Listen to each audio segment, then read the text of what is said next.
Welcome. आज बात करेंगे प्लूरल इफ्यूजन की। फेफड़े में पानी भर जाना, फेफड़े के चारों तरफ पानी भर जाना, इसके बारे में बात करेंगे। किस कारण से होती है, कैसे लक्षण आते हैं, कैसे इसको पता करना है और इसका कैसे इलाज होगा, इन सब विषयों पे इस वीडियो में हम लोग समझने वाले हैं। तो फेफड़े में पानी भर जाना, जिसको आम बोलचाल की भाषा में बोला जाता है, एक्चुअली फेफड़े में पानी नहीं भरता, फेफड़े के चारों तरफ पानी भरता है। शरीर में 2 फेफड़े होते हैं, दोनों फेफड़े जो थोरिक्स कैविटी है उसके अंदर रहते हैं, लेकिन इस फेफड़े के चारों तरफ भी हल्का पानी होता है, जिसको हम लोग प्लूरल फ्लूइड बोलते हैं।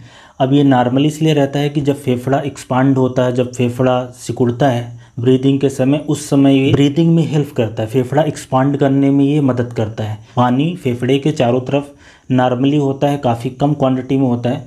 जब ये पानी ज़्यादा भर जाए, फेफड़े के चारों तरफ जो कम पानी है ज़्यादा भर जाए, उस कंडीशन को हम लोग प्लूरल इफ्यूजन बोलते हैं। तो ये फेफड़े के चारों तरफ पानी भरता है, फेफड़े के अंदर नहीं भरता, सबसे पहली बात। और ये पानी कई तरह का होता है डिपेंडिंग ऑन कि क्या कारण है। जैसे कि ये सिंपल पानी हो सकता है, इसके अलावा पस हो सकता है, उसमें ब्लड हो सकता है, इसके अलावा इसमें कैंसर सेल्स हो सकते हैं। तो कारण के हिसाब से अलग अलग तरह का ये फ्लूइड होता है, उस हिसाब से फिर इसका नाम भी दिया जाता है। बहरहाल फेफड़े के चारों तरफ ज़्यादा पानी का भर जाना प्लूरल इफ्यूजन या फेफड़े में पानी बोला जाता है आम बोलचाल की भाषा में। अब अगर इसके कारण की बात करें कि क्या कारण हो सकते हैं, तो बहुत सारे कारण हो सकते हैं, लेकिन जो इंडिया में सबसे कॉमन कारण, अगर फेफड़े के चारों तरफ पानी भरा है तो जो सबसे कॉमन कारण है टीबी है। हमेशा टीबी को रूल आउट करना होता है, ज़्यादातर केस में टीबी मिलती है। उसके बाद निमोनिया, फेफड़े का इन्फेक्शन। फेफड़े का इन्फेक्शन वायरस से भी हो सकता है, बैक्टीरिया से भी हो सकता है, फंगस से भी हो सकता है। तो किसी तरह की निमोनिया में फेफड़े के चारों तरफ पानी भर सकता है। इसके अलावा फेफड़े के अंदर एब्सेस बन जाए या फेफड़े का कैंसर है, उसमें भी चारों तरफ पानी भर सकता है।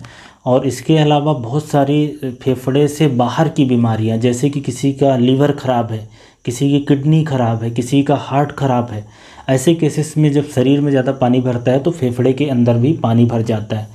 तो ये मेन कारण है। पर दूसरे कारण में जैसे कि किसी को चोट लग जाए या रेडिएशन के असर के कारण हो सकता है, दवाइयों के कारण हो सकता है, एस्बेस्टॉस एक्सपोजर होता है, उस केसेस में पानी भर सकता है। तो ऐसे फिर काफ़ी सारे कारण हैं, पर जो मेन कारण है वो टीबी का इन्फेक्शन होना, निमोनिया और लंग का कैंसर, ये 4-5 ही प्रमुख होते हैं, इसलिए हमेशा इन पे ही ज़्यादा ध्यान रहता है। बहरहाल अब लक्षण की बात करें कि कैसे अगर फेफड़े के चारों तरफ पानी भर जाता है, प्लूरल इफ्यूजन होता है, तो मरीज को कैसा लक्षण आता है। तो इसमें जो फेफड़े के अंदर जो पानी भरने में जो सबसे कॉमन लक्षण आता है वो चेस्ट पेन होना, स्पेशली सांस लेते समय, क्योंकि जैसे ही डीप ब्रीदिंग करते हैं पेशेंट को ज़्यादा तेज दर्द का अनुभव होता है। तो ये सबसे इम्पॉर्टेंट लक्षण है। इसके अलावा पेशेंट को बुखार हो सकती है, खांसी हो सकती है, डिपेंडिंग ऑन कि क्या कारण है। जैसे किसी को कैंसर हुआ तो भूख का नहीं लगना, कमज़ोर हो जाना। टीबी में भी इसी तरीके के लक्षण आ सकते हैं।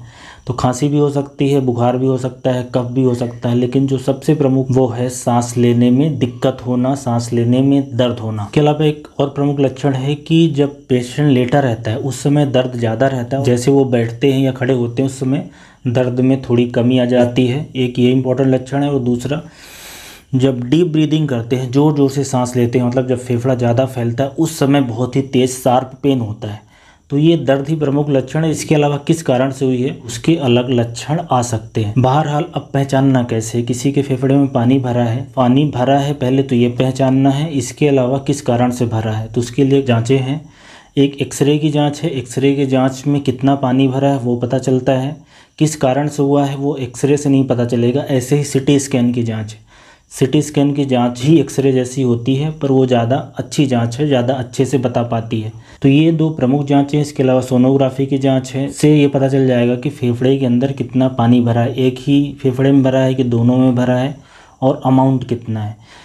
लेकिन अगर किस कारण से हुआ है ये जानने के लिए जो फेफड़े का पानी है उसको निकाल के उसकी जांच करनी होती है। तो बेसिकली जो प्लूरल इफ्यूजन है, जो फेफड़े के चारों तरफ पानी है उसको निकालना है। फिर उसमें कई तरह की जांचें हैं, जैसे कि उसमें इन्फेक्शन की जांचें हैं कि बैक्टीरिया से है, किस तरह की बैक्टीरिया से है, कि टीबी से है वो भी पता चलेगा। उसी से अगर कैंसर से हुआ तो भी पता चलेगा।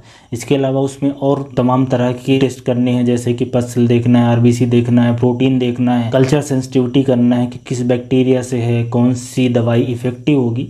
ये सारी बातें जो फ्लूइड निकलता है उससे पता चल जाता है। बहरहाल ये 3-4 जांचें हैं जिससे ये पता चल जाएगा कि ये जो प्लूरल फ्लूइड भरा है, जो पानी भरा है, किस कारण से हुआ है। अब आ जाते हैं कि किसी के फेफड़े में पानी भरा है तो क्या इलाज होगा, इसका ट्रीटमेंट क्या होगा, प्लूरल इफ्यूजन का ट्रीटमेंट क्या होगा। तो सबसे पहले ट्रीटमेंट स्टार्ट करने से पहले ये समझना है कि क्या कारण है, क्योंकि ट्रीटमेंट कारण के हिसाब से होगा। तो पहला जो इस कारण से हुआ है उसको ठीक करना है, और दूसरा कि जो लक्षण आ रहे हैं उस लक्षण को ठीक करना। जैसे कि फेफड़े में पानी भर गया है, लक्षण आ रहा है कि सांस लेने में दिक्कत हो रही, खांसी आ रही है, तो सबसे पहले फेफड़े से पानी निकालना है ताकि जो लक्षण है पेशेंट को आराम मिले, सांस लेने में तकलीफ नहीं हो।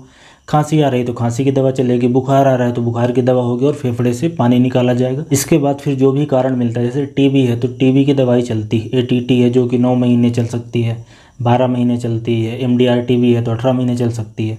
क्योंकि इंडिया में सबसे कॉमन कारण है टीबी, फेफड़े में पानी भरा है तो ज़्यादातर केसेस में टीबी रहता है, तो उसका इलाज चलेगा। जैसे किसी को निमोनिया हुआ तो निमोनिया का इलाज चलेगा, बैक्टीरिया से हुआ है, फंगस से हुआ है तो उसके हिसाब से 1 हफ्ते, 10 दिन, 15 दिन, महीने भर चल सकता है। लंग का अगर किसी को एब्सेस है, एब्सेस के कारण प्लूरल इफ्यूजन हुआ है तो उसका इलाज चलेगा, उसमें एंटीबायोटिक चलेंगी। जैसे बहुत सारे केसेस ऐसे होते हैं जो लंग कैंसर के होते हैं, फेफड़े के अंदर कैंसर, उससे पानी भरा है, उस केसेस में जो फेफड़े का कैंसर है उसका इलाज चलेगा।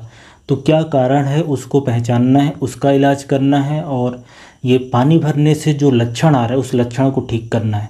तो लक्षण ठीक करने के लिए दर्द की दवाई, बुखार की दवाई और पानी निकालना है। पानी के लिए ट्यूब डालनी पड़ती है, जो फेफड़े में ट्यूब डाल के पानी निकाला जा सकता है।